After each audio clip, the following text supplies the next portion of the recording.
Welcome to another edition of the Hail to Michigan podcast. I'm your host tonight, Matt. Ronnie is unable to join us tonight, so it'll just be me and Contown. Let's shift over to the corners now. Michigan really plays true outside corner. They don't really play nickel, as we just discussed. Like you would think about it in the NFL, they don't move their smaller corners inside to play nickel. They prefer to play kind of a safety type there. And so I think the expectation would be for the two starters there to be Jamon Greene and DJ Turner.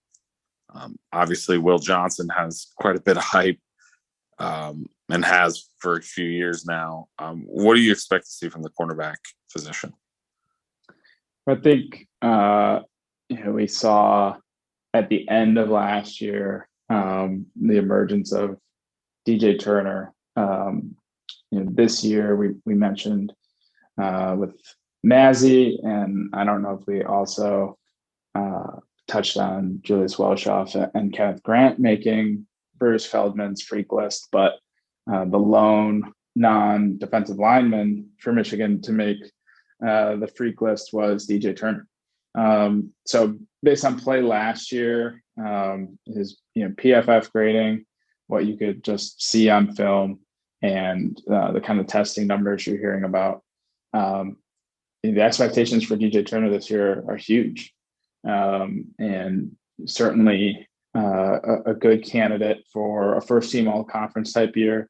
And high draft selection if he plays to the level that we think he's capable of. He played a huge role in the Penn State game as well as the Ohio State game, two of the more formidable wide receiver groups we've seen. Michigan did a great job of shutting down Jahan Dotson. And of course, limited the damage against Ohio State's great receivers. DJ Turner was a huge part of that. So just expectations there, continuing that trajectory. You could certainly see an all-conference and maybe some national recognition from DJ Turner this year. The bigger question is whoever's going to be opposite. We both think that's Jamon Greene. With Vincent Gray kind of having a bounce back 2021. The flip side of that coin was Jamon Greene, after having some promising moments in 2020, as much as you could call anything from that 2020 season promising, didn't follow through with that in 2021. So I think we both expect it to be Jamon Greene as the other starter, but how much of a bounce back can he have? Not only was he up and down a little last year, he also got injured. I believe that was against Indiana, but spent most of the rest of the year with a brace on his shoulder. So it's a bounce back from both a play and a health perspective, but it sounds like right now, the things we're hearing from fall camp, it sounds like he's poised to do that, poised to certainly be better to some degree this year. So should be another good corner pairing on the outsides for Michigan. If it's as good as last year, Michigan should be okay on defense, but I think it kind of has to be a notch above, because what we both think of the pass rush taking at least some step back this year. The best way to mitigate that, best way to create more pass rush opportunity is to have better coverage, right? And so if Michigan can get a little bit more out of Jamon Greene this year to go what we think DJ Turner will be on the outside opposite him, Michigan will have more chance to get more coverage sacks than we were getting last year, just because our defensive ends were getting home so well. So big year for Jamon Greene. Always had the athletic ability, but if he can be what we thought he would be in 2021, this year in 2022, it could give Michigan a real shot to corners, two outside corners who are some level of all conference. It should be one of the better corner pairings since the days of David Long. So high expectations for those two, certainly on the outside. And then you touched on them a little bit, but Will Johnson, at what point do we start seeing Will Johnson snap count really start to go up? I think we both think it's just a matter of when for him. Yeah, I completely agree. Five stars at that position. It usually doesn't take long once they adjust to kind of the speed of the game and the complexity of college offenses. They take off rather quickly at that spot, especially if they do play a little bit more man this year. Just that skill set of just go cover that guy, is something that Will definitely has. So I think I don't know if it's a hot take, but I think one of my big takeaways from kind of the first half, maybe almost the 3/4 of the season was, on the rewatch, was that Jamon Greene was pretty good. I thought he was in position constantly, had a few kind of fluky plays, a few plays where he misplayed it, that I wouldn't consider a fluke, but he misplayed, he was in position and misplayed it. But coverage wise, I thought for the first half to almost 3/4 of the season, he was pretty good. And then you touched on 2020 with him. So I have high expectations for him to have a bounce back. I think that will kind of come to fruition there with him. And DJ Turner, that's just one of those guys that you just kind of the expectation is high and he's probably going to meet it. I mean, he was consistent last year. He consistently got better. So I think the top three there are pretty, the top two are an excellent pairing, like you said, and then the top three are pretty solid. It gets a little scary when you get past those three. I mean, Jaden McBurrows isn't cleared yet. And I think he would probably be the fourth. So if he's not cleared to play, the fourth is true freshman Miles Pollard. And I think a lot of fans liked Miles coming out of high school, but he, was pretty skinny given his height. And I think it's just going to take some time for Miles. So if we're in a position where they've got to play Miles Pollard a significant number of snaps early in the year, I think Michigan could be in some trouble there. So I don't think the depth is great yet. I think both McBurrows and Pollard have decently bright futures, but as we sit here in August, I'm a little concerned about the depth there. Anything else on corners or nickel? No, share your concern on depth. It's important that we took as many defensive backs as we did in recruiting this past recruiting cycle. Should probably do something similar again in the 2023 class, at least two true outside corners. But that's tomorrow's concerns are tomorrow's concerns. As long as Michigan has a healthy season, it should be one of the better cornerback units in the league. Absolutely. Yeah, I share the concern on the recruiting trail. I think they need at least two, if not three, outside guys. Yeah. They don't have any committed currently. So let's talk about safety a little bit. Just from my rewatch and spring game, I seem to notice kind of a trend. We mentioned it with the edge players, but at safety, I noticed it a lot.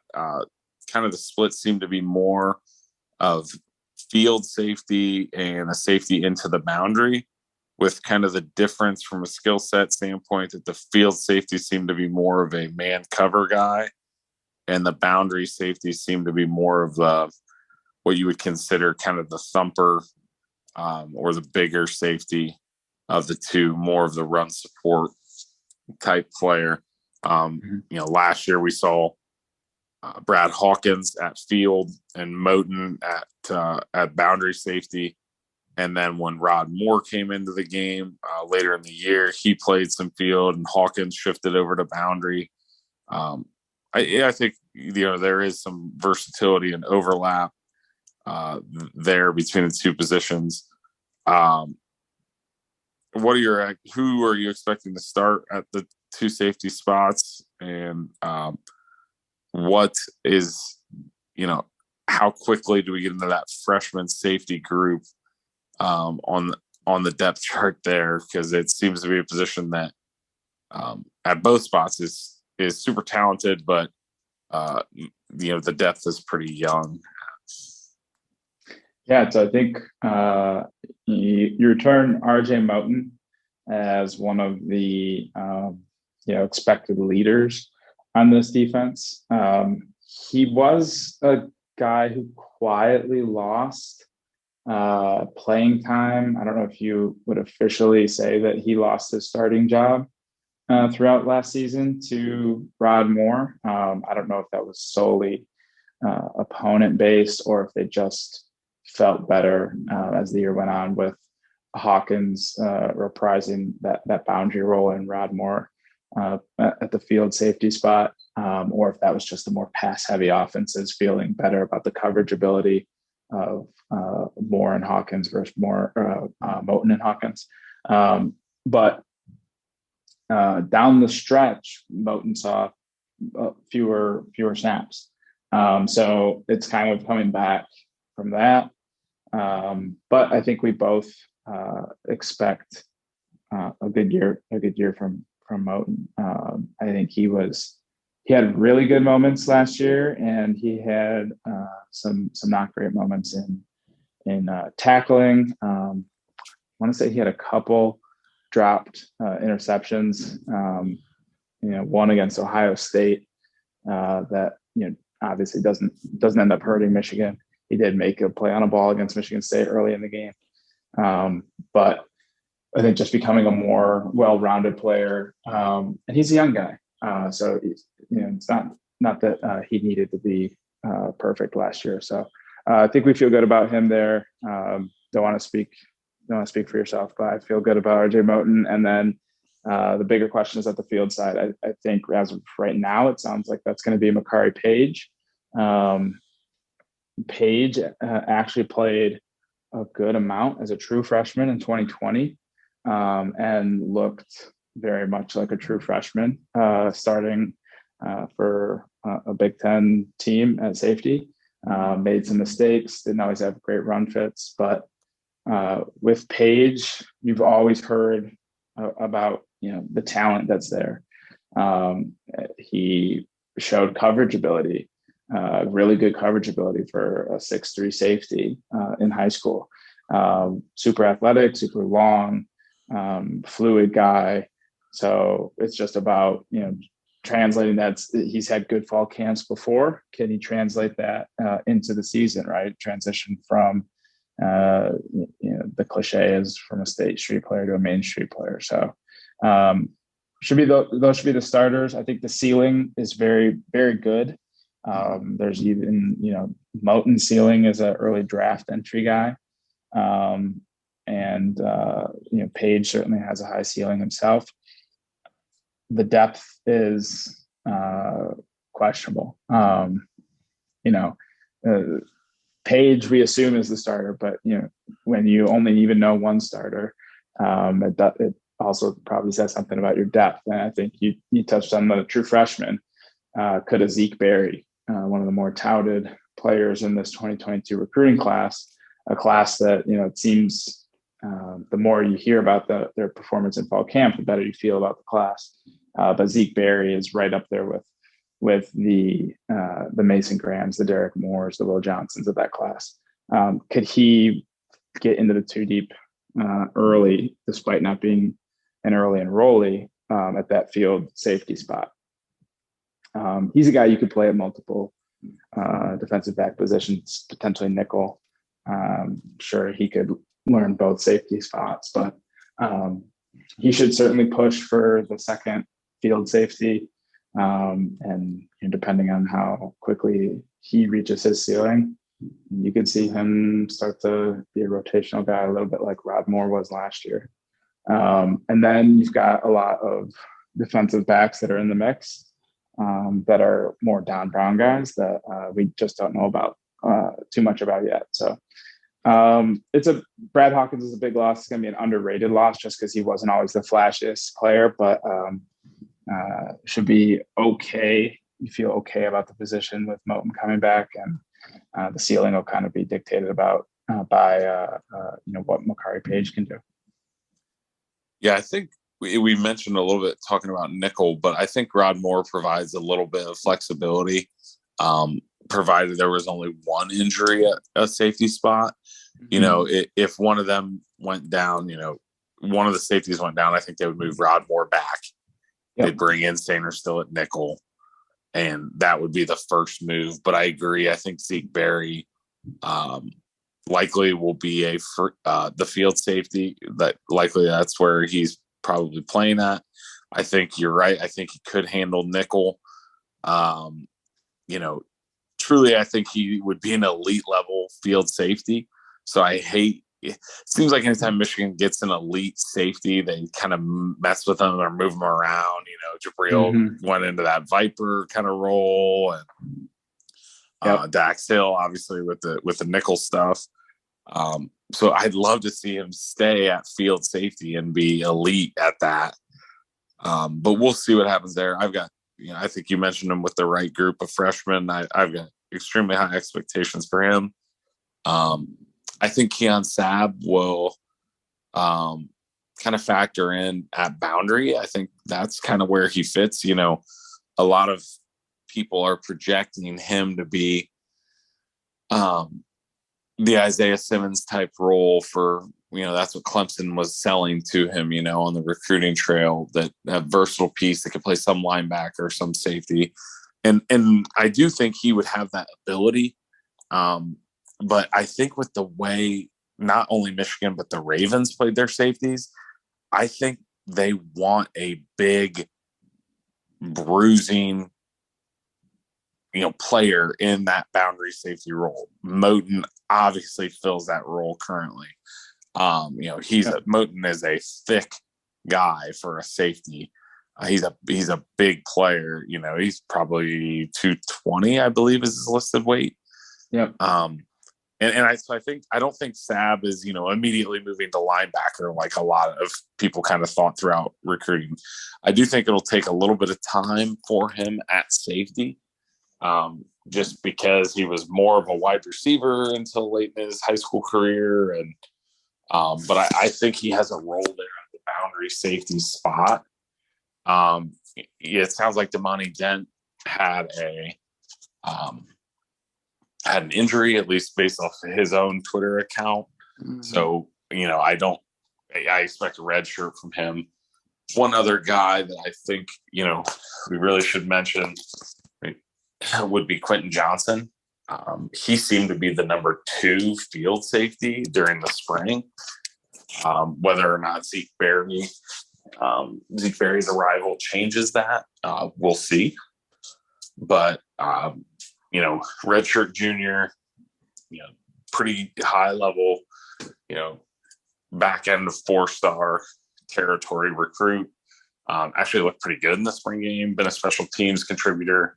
I think he'll be in the mix. I'm not expecting him to get minutes, but major minutes, but I think he will be in the mix there at safety. Anything else on the defensive backs before we move to special teams? No, it's something we touched on a little in the one quick thing. We touched on a little in the front podcast, but we kind of have 3 defensive backs coaches now, and maybe we don't if Minter has kind of made himself into an edge coach this year, but it's a well coached position. So Michigan has the luxury of kind of trusting the newer guys a little bit, or fans should have the comfort with, kind of replacing the good players that leave, because this Michigan coaching staff is really excellent. We know, Klingscale's reputation is, precedes him. He's a great defensive backs coach. Jay has proved that he can really take up the mantle on any position and do well there. His position groups are always exceed. And Minter is a defensive backs guy by trade.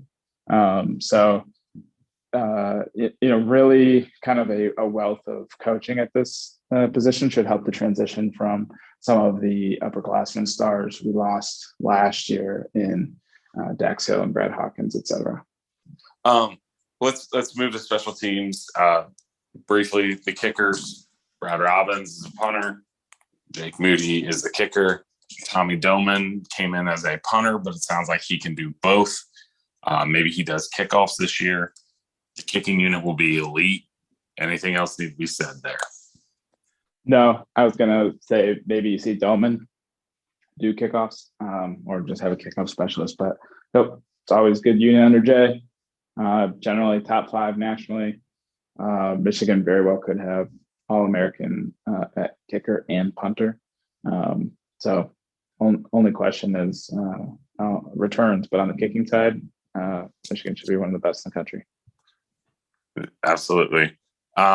Return game. Yeah, you mentioned it a little bit there. Quite a bit of question there. AJ Henning comes back. I think he's certainly fine at the kick returner role. I sure hope so, because I was running through names in my head and I don't know who else. It's a very different kick return and punt returning. It sounds like a silly thing, but it's very different. And I don't know who else they would put back there. Maybe Andrel Anthony. I don't know. On the kick return side, punt return, I think it'll be Henning and or Bell. And I think, Henning did okay there. I think Bell was trending towards pretty good, but, it's always that fun special teams argument. It's like, well, you can't put good players there because they might get hurt, but we also want good special teams. So any other names in either the kick returner or the punt returner race that you're keeping an eye on? Well, it's interesting because both Michigan's starting returners from last year lost that spot due to injury. Obviously the Bell injury, but Corum started the year as Michigan's kick returner. Right. And when he got the ankle, they just didn't return him to that position. That's right. Yep. Yeah. So I think you're right. I think we did see Anthony, like in the immediate aftermath of Corum's ankle boo-boo. We saw Anthony receive a kickoff or two before they eventually put AJ Henning back there. And I do kind of think that Ronnie Bell will take back over punt returns, just because I think the coaches trust his hands and just fielding the ball. I mean, we've talked about this certainly off air. We've made it mentioned on the podcast. Jabril Peppers was a threat to return for a touchdown every punt that he caught without fair catching the ball. But one of the biggest value adds he had in his time at Michigan was just catching the punt, not letting the ball touch the ground, saving Michigan all those rolling ball yards. So I think that's something the coaches probably trust Ronnie a bit with, a little bit more with. We saw Caden Colazar get a little bit of run at punt return last year. Other than that, maybe a Cody Jones on kick return, although that's a lot to ask for a true freshman. He was electric as an offensive player in high school, or even a Zeke Berry, guys that are just football players. But I don't think you'll see Corum back on kick return now that he's going to be more of a feature back without Hassan Haskins around. Yeah, I think both Corum and Edwards are, this sounds like such a running back thing to say, but I think your number one and number two running back are, especially considering this year's Michigan team, I think they're so irreplaceable that you can't afford to have them on any special teams. Yep. Ronnie Bell last year. We've read things where they're getting like light days of practice too, or even like no contact days. So I certainly think if they're not even playing running back to 100% in practice every day, that Jim's not going to put them on kick return. Yeah. And again, I mentioned it when saying the difference, that there is a difference between the two. Me personally, I feel more comfortable putting a young, explosive guy at kick return. Yeah. If Cody Jones can make plays with the ball, put him as the kick returner and I feel just fine. Put him as punt returner and I'm absolutely terrified. Yeah. Punt return, It's got to be a more reliable guy that also still has game breaking ability. It's just different. I'm 100% expecting either Henning or Ronnie Bell and pretty much no one else at punt return. And kick return, I think it'll likely be Henning, but I think maybe a couple other guys could get a shot. And they always do kind of a two back. In the past, that's been kind of a depth running back. When we had Ben Mason, he kind of played in front of the main returner. I'm open to see if they would do some experimenting on kick return, but punt return, I think certainly will be either Henning or Bell. In that role, the kind of second back offset receiver, it would be a name that would be a little interesting to me would be an Alex Orji. If you're talking about true freshman, we've heard that maybe he's done a little running with the ball in practice. And we know that Michigan has at least one throwback play on kick return in the playbook from last year. So interesting skill set, bigger guy, athletic guy, freshman, might find a role on special teams this year. So I'm sure they'll try some guys out. Yeah, I kind of thought, at least one of the names I thought about was CJ Stokes as that second returner. Typically that guy isn't who they want to get the ball anyway, but he does have to be a good enough playmaker with the ball in his hands, for them to put him back there. So, Orji would make sense as well. It's just interesting that like the depth running backs this year is like a power back, and so it just makes it a little bit more difficult where typically like your running back 3 would be great for that role,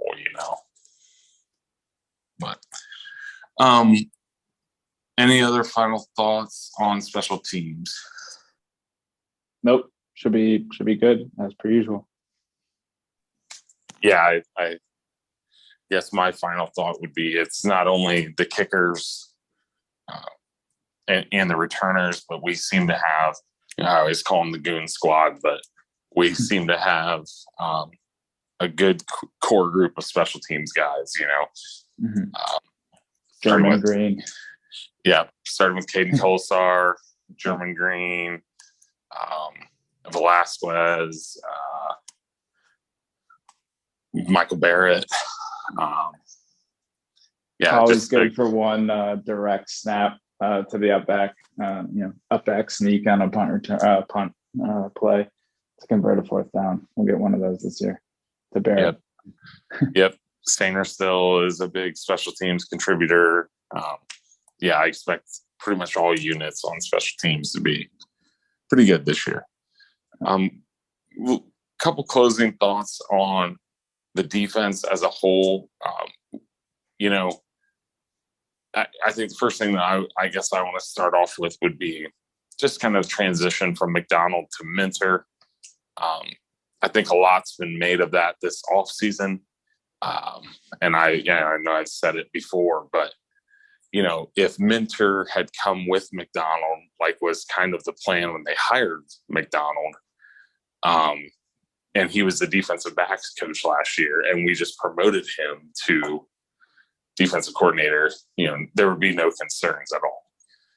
I think you have to look at it, in terms of continuity and stuff. I think you have to look at it as if that's what, I know that's not what actually happened, but, everyone's like, oh, his Vanderbilt year wasn't that great. And it's like, well, just, I want to say pretend it didn't happen, but, imagine the role of, if he would have came for that defensive backs role, well, we'd be pumped about Jesse Minter and keeping the same defense. And I think that's what it's going to be this year. I think, the players keep saying year two, and I think that's certainly true with this defense. I think we'll be very similar schematically. I think Minter has a good track record as both a coordinator and a recruiter.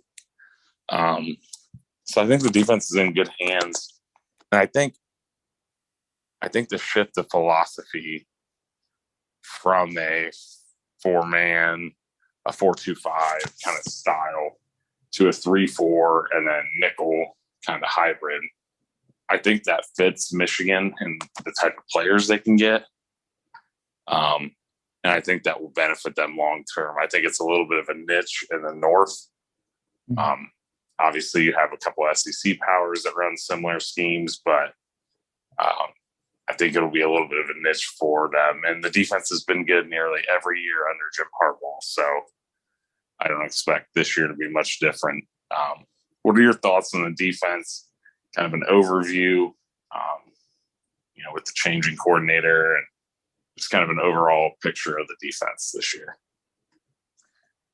Yeah, I think in talking about the transition and continuity and scheme, I think it's also important that Michigan has continuity below the coordinator level. You return key members of the defensive brain trust in Klingscale and Hilo, two guys who have coached a lot of football, can help with that transition, both highly thought of in the coaching world. And then, we talked about, or we heard, that Mike McDonald helped with the transition. And to your point about Vanderbilt, I don't even think you can take anything. I don't think you can take basically anything from that Vanderbilt year in terms of having a predictive value, not schematically, not statistically from a metric standpoint. Not only was Minter what he could do at Vanderbilt, was it dictated by the talent he had, which Vanderbilt is barely a Power 5 program from a talent perspective. But he was coaching under the head coach as a defensive coordinator. Right, Clark Lee is your head guy at Vanderbilt. He's a defensive guy. He was Notre Dame's defensive coordinator.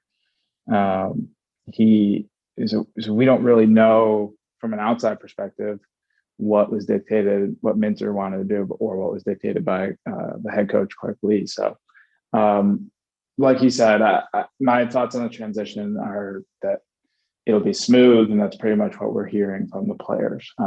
Sounds like maybe a little bit of change in terminology, but for the most part, it's going to be year two of Mike McDonald. Minter,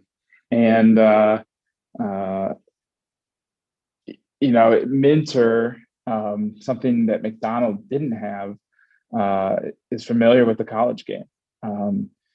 McDonald, not that he's not familiar with the college game, but he hadn't coached in college before. He hadn't been a college defensive coordinator last year.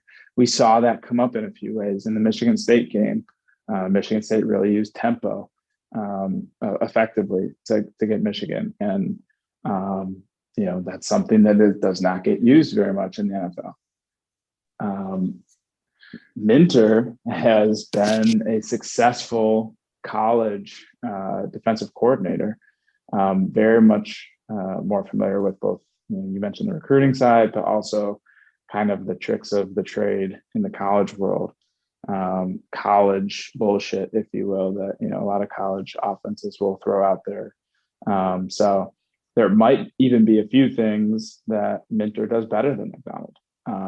I certainly don't, I don't mean to put out there for fans to expect this year's Michigan defense to be better than the 2021 defense, but I think long-term, Minter can be just as good of a defensive coordinator as Mike Macdonald. It certainly seems that John Harbaugh thinks that highly of him, that Mike Macdonald thinks that highly of him. So I expect the transition to be smooth.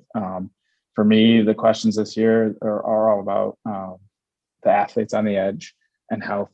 A healthy year, Michigan's going to have another top 20 defense. The question of whether it can be top 10, another elite defense, will to me probably come down to pass rush. How explosive can you be off the edge on passing downs and get off the field? Yeah, I think I completely agree that it comes down to pass rush and health in the secondary. Yeah, those are the two big keys for me. I think too with Minter, I think there is a little bit more potential for longevity at Michigan as well. His dad was kind of a college lifer. Minter spent approximately 10 years in the college game, pretty close to it. And, at least from a standpoint of someone in the NFL trying to poach him, the Ravens seem pretty set there, and that would be where most of his ties would be. I think Minter is more likely to be a head coach in college than he is to, get plucked by an NFL team to be a defensive coordinator. So I think there is a little bit of staying power with him for Michigan, where they can build this system up, for a few years for sure, and get some continuity rolling there on the defensive side. Certainly the offense seems to be a little bit deeper, more talented kind of across the board. But the defense has some players that really, if a couple key guys make some jumps, your Chris Jenkins, your maybe an Upshaw, one of the edges, if Colson goes from promising freshman to stud sophomore, they have the pieces that they could potentially be an elite unit again, but that's something that we'll have to see develop over the course of the year. And I'm looking forward to it. We're 10 days away now, so 10 days away, about to be 9 here as we record. What do you think for kind of like a benchmark for kind of advanced statistics, where Michigan defense needs to finish for this to be a similar season to last, given what we think the offense is going to be?